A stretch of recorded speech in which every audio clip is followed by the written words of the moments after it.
Not often does one think of a hospital as a destination location, but with Mako robotic arm-assisted orthopedic surgery, that is exactly what Wayne Healthcare has become.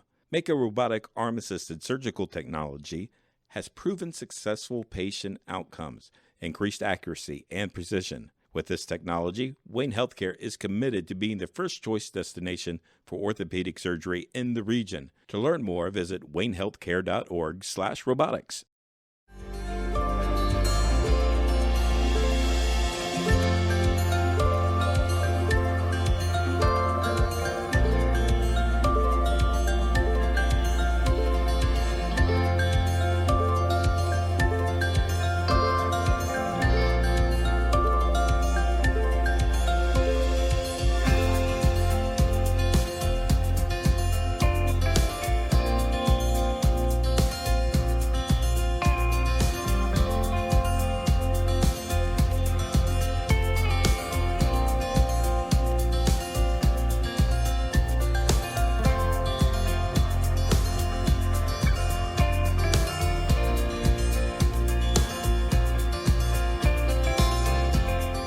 Here for you through every stage of life. Together we grow. Member FDIC, an equal housing lender. Hi, I'm Ryan Berry. Welcome to darkcountymedia.com Extra. And like we have been doing the past few weeks, we are concentrating on the upcoming primary. And last week we had one of the candidates for county commission. This week we have another candidate for county commission. There's too many C's right in a row right there. But this week we have Larry Holmes, who is running against for the seat that's currently held by Mike Rhodes. And Larry, welcome to the program. And let's start off. Why run for county commission, and why now?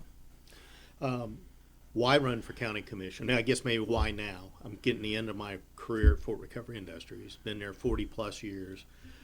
Been the financial officer for a lot of years, and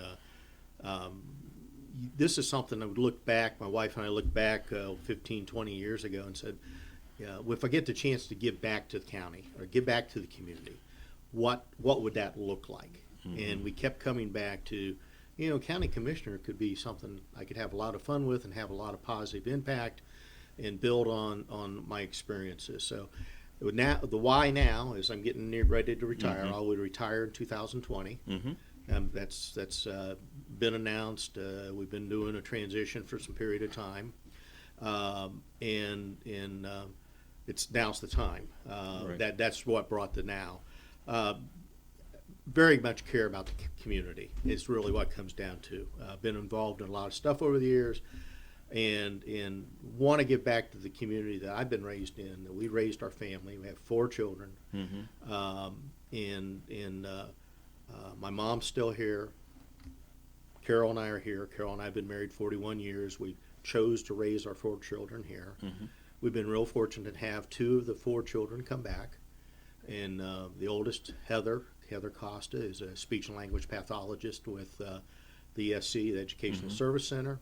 And I believe she's providing services to youth at Bradford and Tri-Village. Our son-in-law is a next-generation pastor at Castine Church. Okay. And I've been known to say, and I'll continue to say it, his biggest challenge in life is having me as a father-in-law.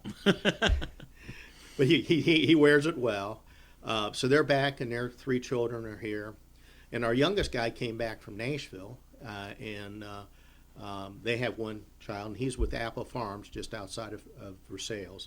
So we got the oldest and youngest in the community. Right. We have 4 of our 5 grandchildren in the community. Mm-hmm. And so it's somewhat about family too. Sure. It's a good place to be. It's a good place to raise your family.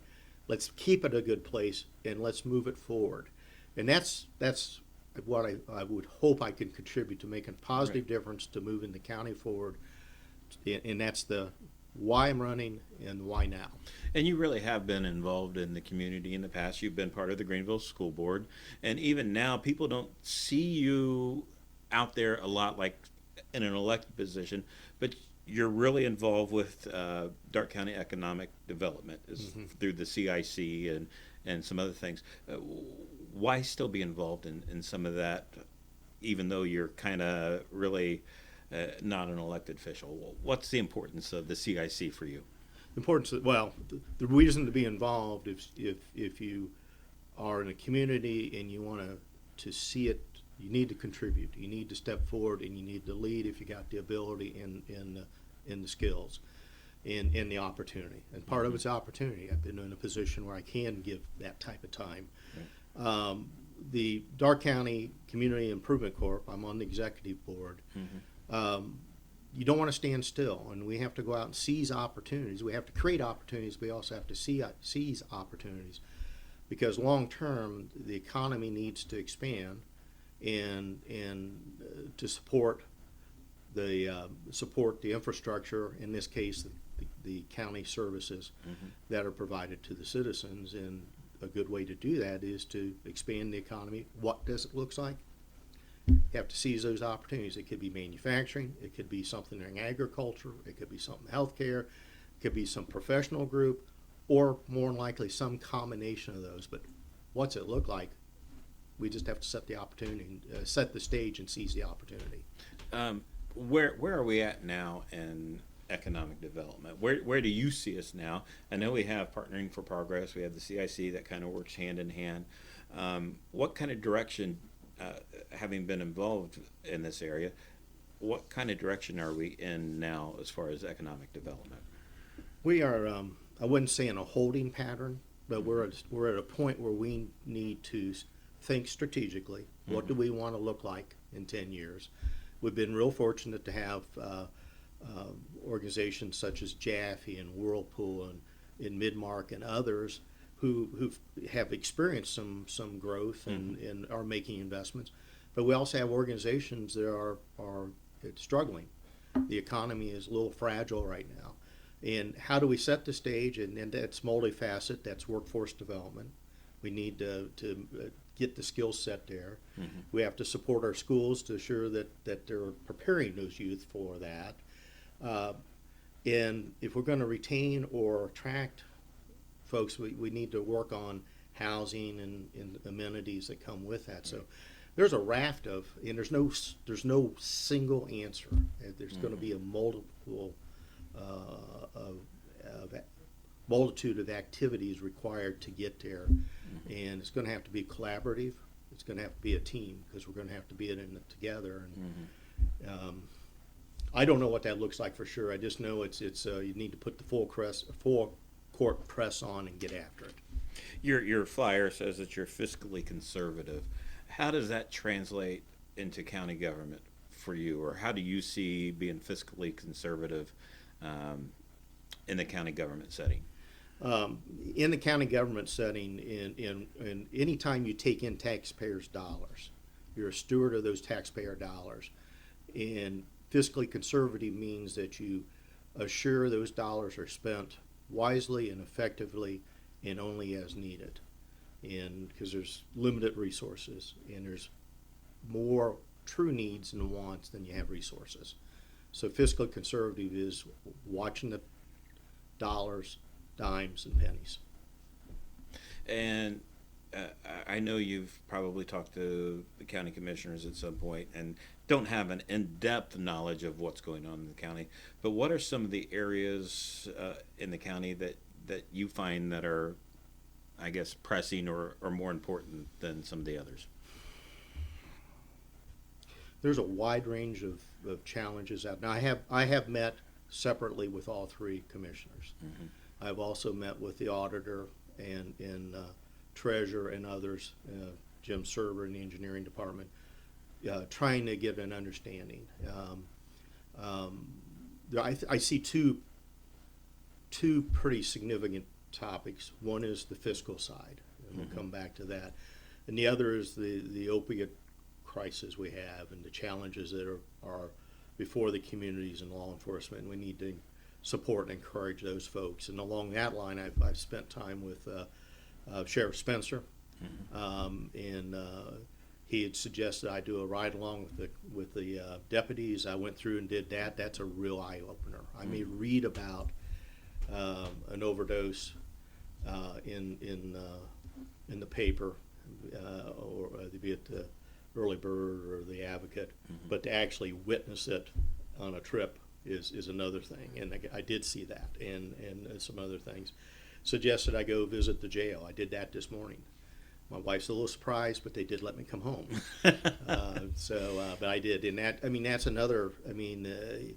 So they have their challenges, but on the fiscal side, when you go around the county, there's a wide variety of needs. Townships have their own needs. The small villages have their unique needs. The villages and the cities have their own needs. And how we balance that, how we address that, how we get after common threads is yet to be determined. And I may have got off path, but no, you're fine. You're fine. Yeah, and so we need to keep after that. Want to retain youth and create an investment opportunity, but the challenges also are environmental. They're out there. And you can see that with Wayne Lakes marrying up or matching up with New Madison and the collaborative effort they're making there. Farmers certainly have their challenges.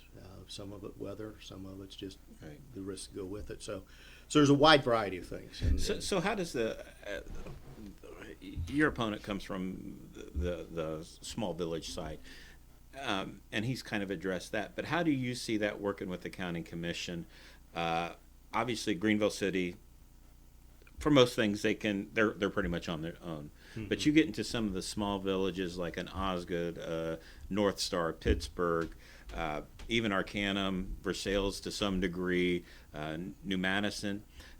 How do you work with those communities that may not have the resources that, say, a Greenville City or even an Arcanum or Versailles have? How do you work with those communities so that they can be prosperous, or not prosperous in money-wise, but find the money to do their streets or do this or do that? Because I think that's a challenge that's out there right now for these small communities. It is a challenge. And I'm still learning. Okay, right. I'm still sorting all that out. I'm still asking questions. I'm still listening. And where the most obvious lines cross are county engineering office and what Jim Serber and his group does with out of his office that supports those communities and the townships, and the sheriff's department crosses much of that. Those are the most obvious. Right. The others is providing administrative services and support to allow those folks to identify where those resources may be and help them bring those together. A collaborative, cooperative approach to that. How those pieces come together is, it's not an easy task. Right. It's a challenge. And there's a lot of there's a lot of good people.